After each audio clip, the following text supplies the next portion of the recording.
नमस्कार दोस्तों, एक बार फिर से स्वागत है आपका मेरे इस चैनल में।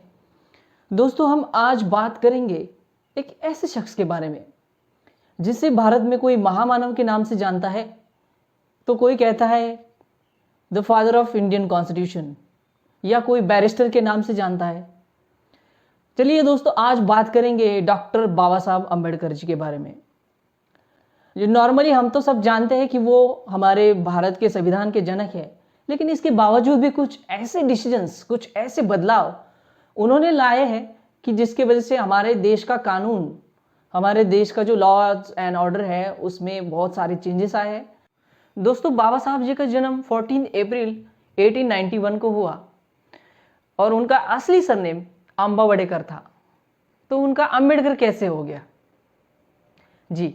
तो एक्चुअली उनका जो नेटिव प्लेस, उनका जो गांव है वो था अम्बावड़े, जो कि महाराष्ट्र के रत्नागिरी जिले में आता है।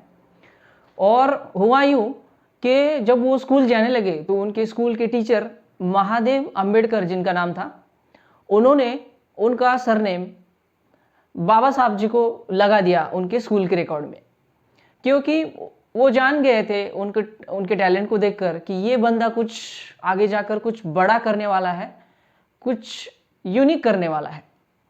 तो उसी दिन से उनका नाम जो है अम्बावडेकर से अम्बेडकर हो गया। दोस्तों, बाबा साहब अम्बेडकर जी पहले ऐसे भारतीय व्यक्ति थे कि जिन्होंने यूनिवर्सिटी ऑफ कोलंबिया से 1927 में इकोनॉमिक्स में डॉक्टरेट हासिल किया था। वो भारत के पहले व्यक्ति थे जो कि पूरे साउथ एशिया में इकोनॉमिक्स में पीएचडी हासिल करने वाले पहले एक व्यक्ति थे, और डबल डॉक्टरेट हासिल करने वाले भी वो पहले व्यक्ति थे जो कि उन्होंने इकोनॉमिक्स में हासिल किया था। जी हाँ दोस्तों, और उनकी जनरेशन में वो उस टाइम सबसे पढ़े लिखे, हाईएस्ट एजुकेटेड पर्सन थे।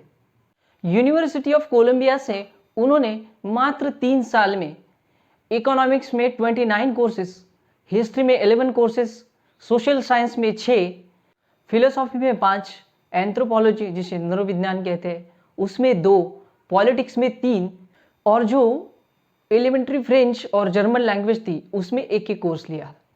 दोस्तों, ये जो आरबीआई की जो कॉन्सेप्ट है ना, ये कॉन्सेप्ट ही बाबा साहब जी की गाइडलाइंस पर बनी थी। जी हाँ दोस्तों, उन्होंने अपने एक बुक में द प्रॉब्लम ऑफ रूपी, its origin and it's solutions, इस बुक के माध्यम से उन्होंने हिल्टन यंग कमीशन को आरबीआई की कॉन्सेप्ट के बारे में बताया। तो इस तरह से एक और बात हमने आज उनके बारे में जान ली। दोस्तों, बाबा साहब जी ये भी जानते थे कि हमारा जो रुपया है उसकी जो प्रॉब्लम है वो हमारे ही डोमेस्टिक इन्फ्लेशन से जुड़ी हुई है। और उन्होंने अपने एक बुक में ये भी कहा है, उसकी प्रीफेस में ही लिखा है कि हमारा जो रुपया है उसको तब तक कोई स्थिर नहीं कर सकता, तब तक कोई स्टेबलाइज नहीं कर सकता जब तक हम उसकी जनरल परचेसिंग पावर को स्टेबलाइज नहीं करते। दोस्तों, एक और बात हम उनके बारे में आज जान लेते हैं। उस समय वर्किंग आवर्स जो थे वो 12 घंटे थे 1942 में। जो आज हम 8 घंटे काम करते हैं ना, उस समय लेबर्स को 12 घंटे काम करना पड़ता था। 1942 से 1946 तक वो as a member for labours in viceroy's council में काम किया करते थे। तो इसी दौरान उन्होंने लेबर्स के फेवर में बड़े बड़े डिसीजंस लिए थे। उन्होंने नवंबर 1942 के इंडियन लेबर कॉन्फ्रेंस के 7th सेशन में जो लेबर्स के वर्किंग आवर्स जो 12 घंटे हुआ करते थे उसको 8 घंटे में बदल दिया दोस्तों, जो एक बहुत बड़ा निर्णय है। इसके बावजूद भी दोस्तों उन्होंने एम्प्लॉयज़ के लिए dearness allowance, leave benefit, employ insurance, medical leave, equal pay for equal work जैसे कई बड़े डिसीजंस लिए थे। ट्रेड यूनियन को मजबूत किया और पूरे भारत में एम्प्लॉय एक्सचेंजेस की स्थापना की थी। क्या आप जानते हैं दोस्तों, डॉक्टर बाबा साहब अम्बेडकर जी की जो ऑटोबायोग्राफी थी उसको Columbia University as a text book use किया करती थी। 1935 से 1936 तक अमेरिका यूरोप से लौटने के बाद बाबा साहब जी ने एक 20 पेजेस की autobiography waiting for a visa करके लिखी थी, जिसमें उन्होंने उनके बचपन के जो एक्सपीरियंसेस थे, छोटे छोटे अनुभव उसमें लिखे थे, और उसको कोलंबिया यूनिवर्सिटी ने as a text book use किया था। एक और बात दोस्तों, आर्टिकल 370 को लेकर, आर्टिकल 370 का बाबा साहब जी ने विरोध किया था। इसका ड्राफ्ट उन्होंने नहीं बनाया था। जी हाँ, ये जो आर्टिकल 370 है, ये जम्मू और कश्मीर को एक अलग स्टेटस देने वाला था, एक स्पेशल स्टेटस देने वाला था, जिसको बाबा साहब जी ने विरोध किया था, क्योंकि उनको ये थोड़ा सा भेदभावपूर्ण लगता था, क्योंकि ये राष्ट्रीय एकात्मता, अखंडता के जो बेसिक प्रिंसिपल्स है उसके अगेंस्ट था, और इसीलिए उन्होंने ये 370 का ड्राफ्ट बनाने के लिए मना कर दिया था। इसीलिए दोस्तों ये आर्टिकल 370 का ड्राफ्ट बाद में उस समय के जम्मू कश्मीर के महाराजा के जो पूर्व दीवान थे गोपाल स्वामी अयंगार, उन्होंने इसे बनाया। दोस्तों अब बात करते हैं महिलाओं के बारे में इंपॉर्टेंट राइट्स दिलाने वाले व्यापक हिंदू कोड बिल के बारे में।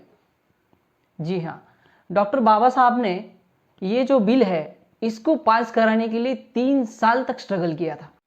तो जानते हैं इस बिल के की फीचर्स के बारे में। दोस्तों इसमें बताया गया कि पारिवारिक संपत्ति के हिस्सेदार महिलाएं भी हैं, उनको भी उनका हिस्सा मिलना चाहिए। दूसरी बात कि महिलाओं को लड़कियों को अडॉप्ट करने की परमिशन इसमें से मिल गई। अगर मैरिड लाइफ में कोई प्रॉब्लम है, कोई सीरियस इशू है, तो महिला हो या पुरुष एक दूसरे को डिवोर्स दे सकते। विधवा महिलाओं को या फिर डिवोर्सी जो थे उनको भी रीमैरिज का अधिकार इस बिल से दिया गया। इंटरकास्ट मैरिजेस या फिर किसी भी जाति के बच्चों को अडॉप्ट करने का अधिकार महिलाओं को इस व्यापक हिंदू कोड बिल के माध्यम से अंबेडकर जी ने दिलाया। तो ऐसे एक महान, एक टैलेंटेड, एक एक्सेलेंट व्यक्ति को उनके 131वीं जयंती के अवसर पर मेरा नमन है। आप सबको इस वीडियो के माध्यम से जितना कुछ हो सके मैंने बताया, और मिलते हैं अगली वीडियो में। Thank you.